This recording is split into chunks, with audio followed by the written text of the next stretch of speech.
Thanks very much for turning up. My name is Michael Colwell. I'm chair of the Shankill Area Social History Group, and we are here today for the unveiling of a memorial to the victims of the famine, a lot of whom who were buried in this graveyard. Rather than talk about things that I don't know, I would ask Anthony Russell Anthony supplied the stone, his group supplied the stone, and he can give you a wee background on how it was done and why it was done. Anthony.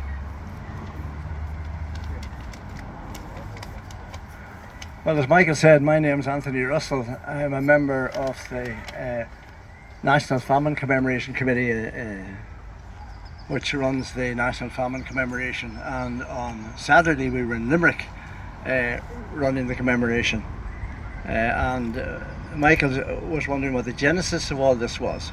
Well, the genesis of all this, going right back, is to a man called Michael Blanche. And Michael Blanche was a taxi driver in Dublin, and people used to fly into Dublin, Americans particularly, and ask to see where all the famine stuff was. And of course Gillespie's statues weren't up at that stage, and there was really nothing. And Michael became very involved in thinking about the famine. And one year himself and his wife Betty walked from the forecourts where there was a soup kitchen down to the river where the emigrants left. And that was the first really national famine commemoration. Michael then lobbied and met a lot of opposition, and finally he persuaded the Dáil to have the National Famine Commemoration Day. And I'm delighted to say that Michael's here along with Betty just over there, and I think we wouldn't be here if Michael, the taxi driver in Dublin, hadn't started the National Famine Commemoration. So I think Michael deserves a round of applause.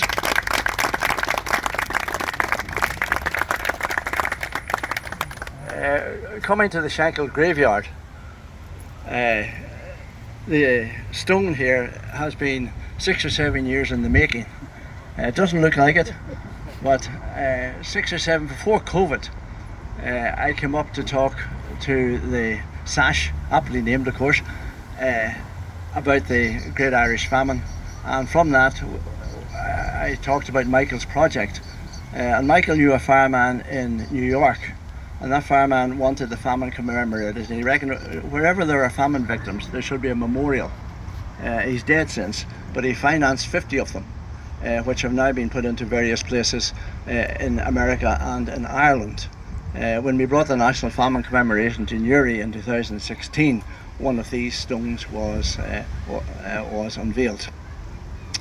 However, over the 6 years between Evan and myself and Michael, we've been back and forward, and finally now we're here with the famine stone. Now the famine, of course, I'm conscious that I spoke on the Shankill Road, and I'm conscious that I'm standing in the Shankill graveyard, and I'm also conscious that we used to have differences over the famine. It suited the Catholics to say we were victims, and it suited the Protestants to say we had our industries, our land management was better, and therefore the famine couldn't happen us. Aware of this, when I was bringing the National Famine Commemoration into Newry, I needed support, and in truth the local council wasn't giving me very much support. So I thought I would try the Unionists, and I asked to see Jim Wells. And Jim Wells met me in the Canal Court in Newry, and I didn't know Jim, and he said, well, what do you want? I said, Jim, I'd like to bring the National Famine Commemoration into Newry. And he laughed at me. And he said, now hang on, he says, I want to tell you two things. One is, what's this national business? This is Northern Ireland. So do you be coming over here and telling me to bring the National Famine Commemoration in here? I said, well, that's fair enough, Jim. What's your second? He said, well, it didn't happen in our community. I said, Jim, I think it did. No, it did not. I said, Jim, how do you know it didn't happen in your community? Every bad thing that ever happened to us is on our orange banners. Now you show me the famine. And of course, I couldn't. But I could point out two things. One is that when the Great Famine happened, it was a national tragedy, because Ireland was one under British rule in those days. So whatever happened in Cork happened in Belfast under the same government. And the second thing is, I'll read you this little piece, if you don't.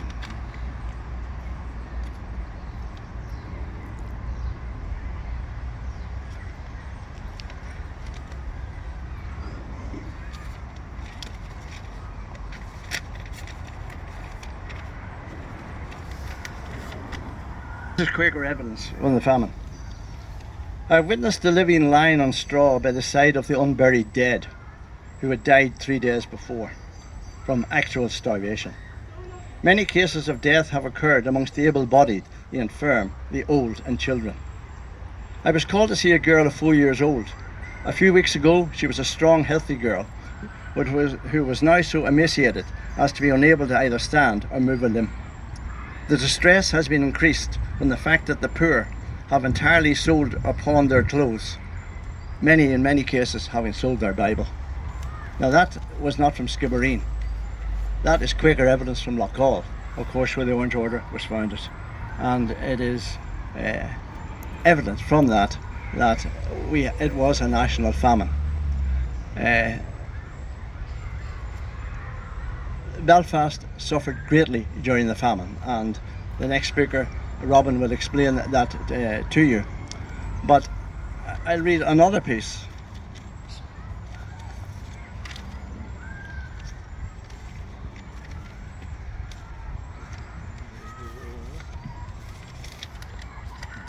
The dwellings I saw upon the road looked to me like the abodes of extinguished hope, grovelling, despairing, almost idiotic wretchedness. I did not know that man and men, upright and made in the image of God, could live in sties like swine with swine. That evidence again isn't from Skibbereen. It's evidence from just outside Newton Arts. And there's not even famine evidence. It is a description in the Belfast Penny Journal 2 or 3 years before the famine. And such evidence suggests that the famine was waiting to happen, because 1 million people in Ireland depended entirely upon the potato. Another 1 million depended partially upon the potato. So when the potato went, be it in Cork or in Belfast, there was going to be a national tragedy. Part of that national tragedy was there was a rural to urban migration, and people flooded in from Donegal, Monaghan, and from Down and Armagh. Coming into Belfast, Catholics, Protestants, they separated, and they enlarged the Shankill and they enlarged the falls. The short strand was the product of migration from the Portaferry area, where they still play hurling, as you know. That was a smaller Catholic population moving up, not coming to West Belfast, but establishing the enclave in the short strand. During the famine, as Robin will now tell us, there was tremendous distress here in Belfast. But finally, I am indebted and grateful to Michael and Evan and S.A.S.H for installing this stone. And on Michael's behalf and on my own behalf, and I suppose also from the victims' behalf, I thank you. Thank you. Hello, so I'm Dr. Robin Atchison, and I'm a historian who studies the 19th century in Belfast, and most of my work focuses on the workhouse and in particular on the experiences of the poor. So I was asked along today to just give you a little bit of the background of what was happening in Belfast. So Belfast in the 1840s was a town on the way up. It had become the largest town in Ulster. Its population was already increasing, the town was urbanising, industry was booming. It was the beginning of what would see Belfast become a kind of global player in terms of linen and shipbuilding. The middle classes, who were predominantly Presbyterian merchants and businessmen, they were really running the town through different civic organisations. And as we've already heard, Belfast tended to attract people. So people who were hoping to find work would come from all over Ireland. But when they arrived, the working classes often faced very poor living conditions, cramped housing, overcrowding, and poor sanitation. A lot of people lived right on the poverty line. So if anything happened to upset that, be it a shortage of food or an industrial recession or an outbreak of disease, it was very easy for them to slide into complete destitution. So in 1845, the first potato crop fails, and that doesn't really have a big effect immediately on Belfast.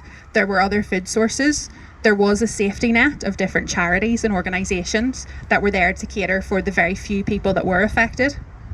In 1846, the second crop failed, and this happened to coincide with an industrial recession which affected the weavers of the town. So a lot of people suddenly found themselves out of work. And this unemployment and destitution was beginning to be seen in certain parts of the town, particularly in East Belfast, in Ballymacarrat. And we see the beginning of that influx into Belfast from other parts of Ireland. Soup kitchens start to open towards the end of 1846, which shows us that resources were already being squeezed. Then we get to 1847, which is the worst year of the famine.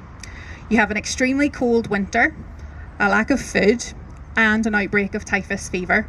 And all these things happen in Belfast too, and they coincide with a trade slump and an industrial recession, meaning that hundreds and thousands of people are suddenly unemployed at the worst possible time.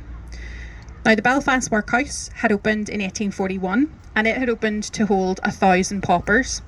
It's never full until 1846, and from 1846 on, they have to continually update the capacity to hold more and more people because the town is becoming overwhelmed. For people who have no other options, the workhouse is their last desperate resort. The workhouse also had to cope with the infectious diseases, so it opened a fever hospital, which is still there today as the city hospital. The fever hospital opened in January of 1847, and by the beginning of March it was full. The average death rate in that hospital was between 20 and 30 a week during 1847, and that's just one hospital.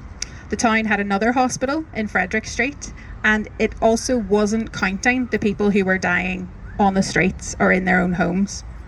As people fled Ireland to go to Britain to try to escape, authorities in England and Scotland also got overwhelmed, especially since food shortages and recession was happening there too. In order to lessen the burden, particularly in Scotland and northern parts of England, they used the law to send people back to Ireland who were originally born in Ireland. And this law just said they had to send them back to the island of Ireland. It didn't matter where. It didn't matter where they were from in all of Ireland. They were just put on a ship and sent to the country at large. And the largest port in Ireland happened to be in Belfast. So Belfast now had tens of thousands of these, what we call returned paupers, that were suddenly sent in. One of those returned paupers brought cholera into Belfast. Now, this mostly affects the working classes, obviously, but the middle and upper classes are trying to help by fundraising and setting up different charities. Thousands of pounds were sent to southern and western parts of Ireland, but thousands were also spent in Belfast to try and cater to the homeless, the hungry, and the sick, who were all in the town itself. And women especially tried to raise awareness of how bad the situation was in Belfast. And one of the ways they did this was they asked the medical attendants of the town to write down what they saw week by week. And then the women had those reports published in the local newspapers. So I want to read you just a sentence from one of those reports. This is from February of 1847. I have heard that the fact of extreme want being here has been disputed. But let anyone follow the steps of the district attendants for 1 week, and enough of absolute unquestionable misery will have been seen, such indeed as must allay every doubt in the least credulous mind. So the problems continue into 1848. That's when cholera arrives in 1848 through to 49, and the mortality rate if you caught cholera was 29%. So thousands of people died, weakened by the ongoing food shortages and diseases. The hospitals, the workhouse, the asylums, other institutions all reported rising death rates from 1847 on, and countless reports of people dying in the streets. Now, the town had 3 cemeteries at the time. It had Friars Bush over in Stranmillis, Clifton Street Cemetery, and the Shankill. All were declared full. The old cholera pits had to be reopened from the last time there had been an outbreak in 1832 in order for them to cope. But by the summer of 1847, it was a crisis point, and the town was having meetings to discuss that they were running out of space. The existing cemeteries were described by the Roman Catholic bishop as choked up with corpses. Reports of the Shankill graveyard specifically stated that it was overrun with rats, and that the coffins were being stacked too high, so there was only a few inches of soil on the uppermost coffin. Older graves had to be reopened to try and make more room, and one newspaper stated that there were so many burials taking place that the graveyard presents the appearance of a newly ploughed field. A Church of Ireland minister, Thomas Drew, who is buried here as well, he argued that it was becoming dangerous for ministers and priests to actually perform funerals because of the state of the graveyards. Now, the Vicar of Belfast had spent £200 trying to enlarge Shankill and improve it, but that only bought them a few more months.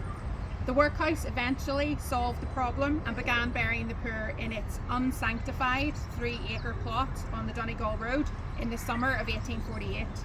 It did this against orders from the central authorities, who still maintained that the town of Belfast could not possibly be suffering from an increased death rate, and that any deaths that were happening would easily be catered for by the existing cemeteries.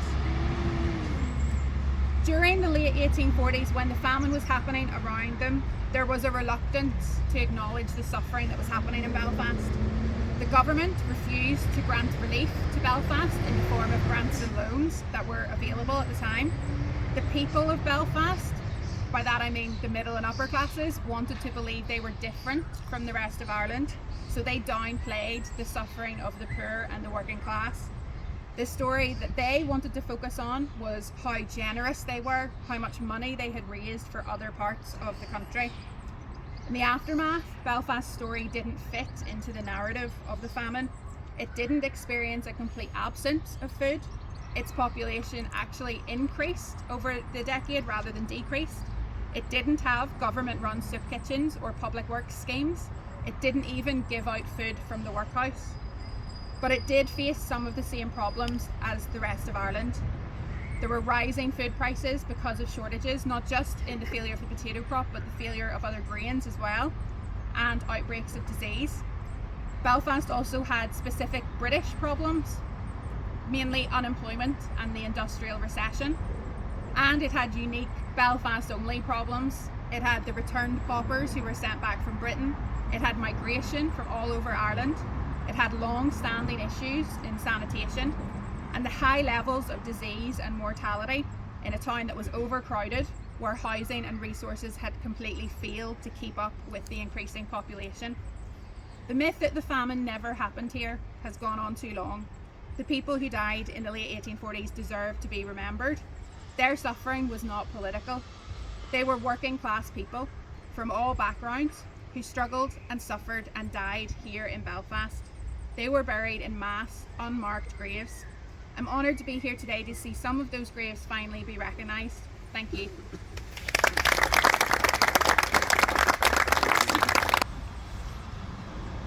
Michael, could you do the unveiling, please? The honour, privilege.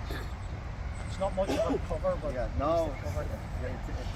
it's a thought, it's acceptance, it's the universality of the famine is that all over Ireland, the workhouses, when the people were trying to go in for survival, there was no separation of religion. The people went in.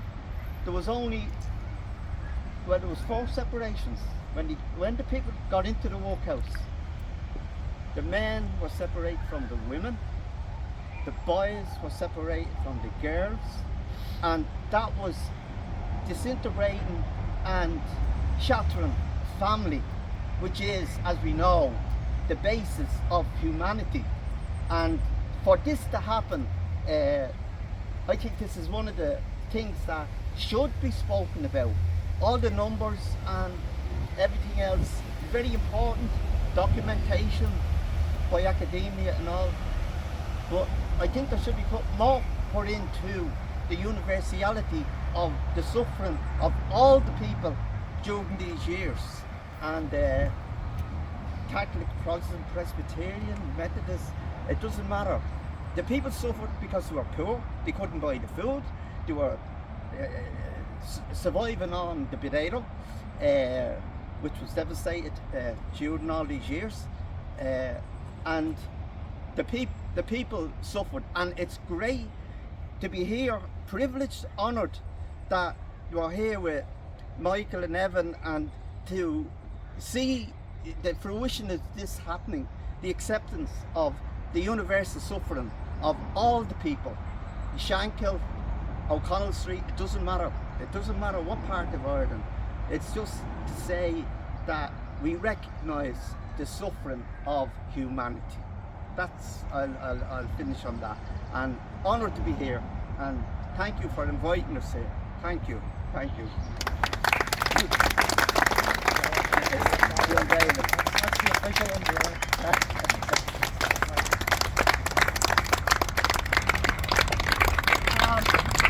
For anybody who's interested, there are refreshments at 12 o'clock in the Spectrum Centre. I'd like to see us all there. And just before you go, can I go back to Jim Wells and tell you that as a result of that meeting, Jim wrote to the Sinn Féin minister asking that the National Famine commemoration come into Newry, and it did. So it came into Newry mainly because of Jim Wells and Danny Kennedy of the Official Unions Party. So I didn't want you going home thinking that Jim was not a tolerant of decent man. He is, and he's a good friend of mine. And we hope that in 2027, which is also will be holding the Famine Day, and Cloyes and gets the day, and I prefer myself to call it the Irish Famine Commemoration Day. It will then unite people, north and south, and we take the National Day over. Anthony explained very thoroughly there about being, British rule under one flag in the time of the famine. But I think the days where we are now progressing, I think we take the National Day out and we call it the Irish Famine Commemoration Day, and we don't have that political thing with the word national. I think I've sent in plenty of emails, plenty of petitions. Politicians know about it down south, but it's hard to shift the government when they have their own way in dealing with things. But I think in time, this name, and I hope it's the universality of that as well, Irish Famine Commemoration Day. We're all Irish. We may have allegiance to other flags, but we're Irish at the end of the day. Thank you, Michael. And I hope Belfast gets it in 2027.